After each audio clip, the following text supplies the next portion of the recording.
Hello, friends. I'm making this video to talk about the most regretful and shameful thing that I've ever had to talk about publicly. And it looks fucking horrible, even to me.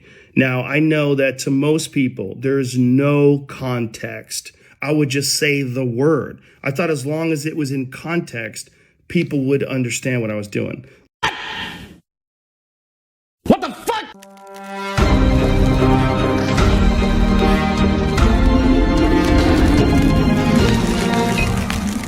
Hey, what's up, everybody? Jazz Gonzo here. Another What's Next weekend edition. Just as in Godfather 3, Al Pacino's character, just when you think I've gotten out, they pull me back in. And that's exactly what is going on right now. Just when you think the whole situation with Joe Rogan and Spotify and all these old heads pulling their music that nobody listens to kind of died down, well, sorry, my friends. It's gotten ramped up again only because the woke mob, of course, as always, just won't let it go. Let's take a look. This comes out of Spotify. This comes out of Outkick regarding Spotify. Over 70 episodes of Rogan's Experience were suddenly removed from Spotify. Interesting. The backlash over Spotify's licensing deal and platform of the popular yet controversial Rogan podcast reached a boiling point this week as your great-granddad's favorite musical artists announced their respective decisions to boycott Spotify over COVID misinformation. As relayed by Disclosed TV late Friday, over 70 episodes of Rogan's show went missing from the streaming platform, giving credence to the notion that Spotify execs may be caving into the outcry. Yes, are they bending the knee? The cuts were tallied by an online tracking tool that documents every episode of Rogan's podcast that gets taken off of Spotify. As you can see right there, JRE, courtesy of Disclosed TV. Of course, they announced more than 70 episodes of Rogan's podcast disappeared suddenly from Spotify today, according to the website that tracks it, and that was as of yesterday. Starting off, the quote misinformation misnomer campaign was Canadian singer Neil Young, then Joni Mitchell, then Crosby, Stills and Nash. Decided to jump off and get out. Then again, does anybody really listen to them? Just saying. A growing list of well-off artists attempt to strong-arm Spotify over Rogan's penchant for hosting guests that often present a differing opinion on any aspect of life. Yes, God forbid we actually have somebody who disagrees. In this spectrum of conversation, Rogan has hosted doctors and researchers that have both touted the COVID vaccine and challenged it based on its limited scope and with its lack of efficacy. It's called facts. Malone, McCullough.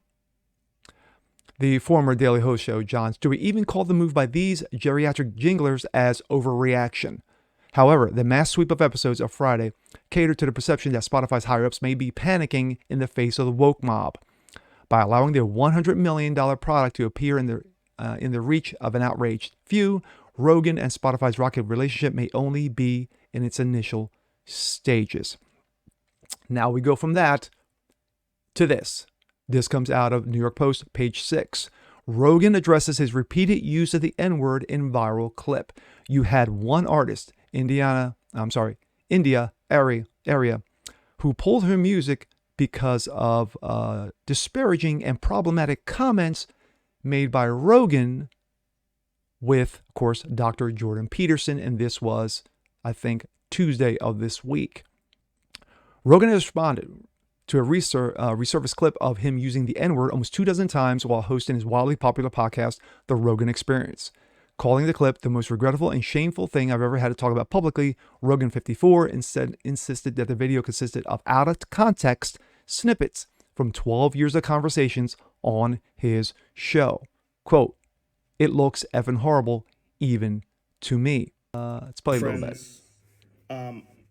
I'm making this video to talk about the most regretful and shameful thing that I've ever had to talk about publicly. There's a video that's out that's a compilation of me saying the N-word.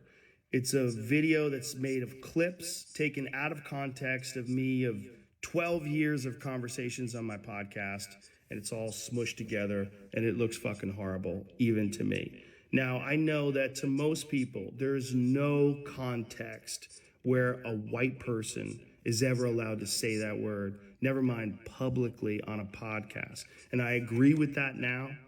I haven't said it in years, but for a long time, when I would bring that word up, like if it would come up in conversation, instead of saying the N word, I would just say the word. I thought as long as it was in context, people would understand what I was doing. Like that context was part of the clip we were talking about Red Fox, how Red Fox said that word on television in the 1970s, and how times have changed so much since then.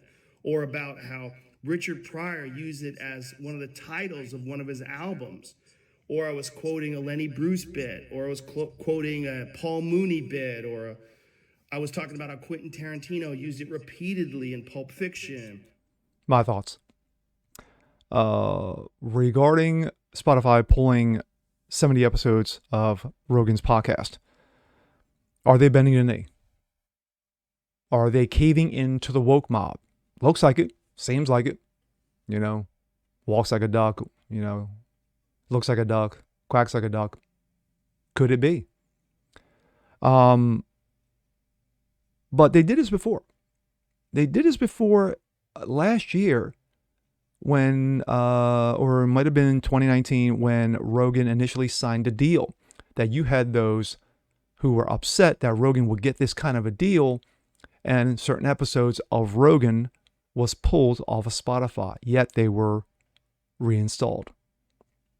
Now, when you have 70 episodes of his show being pulled, and I guarantee you all 70 episodes are COVID related because of, quote, misinformation, because God forbid we actually bring real scientists on there who actually know what the fuck they're talking about, but no.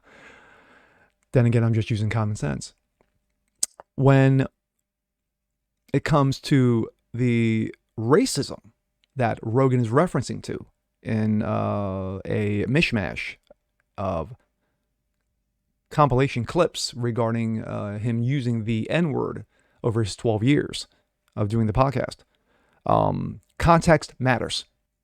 We saw what happened with one former John Schletter, I think if I'm pronouncing his last name correctly, of Papa John fame. The guy who created Papa John Pizza was in a meeting and he mentioned the N-word, but he mentioned it in context in regards to some kind of conversation that he was having. He got drummed out. He got thrown out of his own damn company. They voted him out and booted him because of the comments. Now, in regards to Joe's doing a mea culpa in regards to his comments, to me, and as I said just moments ago, context matters. Shouldn't matter if you're white. Shouldn't matter if you're Asian. Shouldn't matter if you're Hispanic. Especially shouldn't matter if you are black.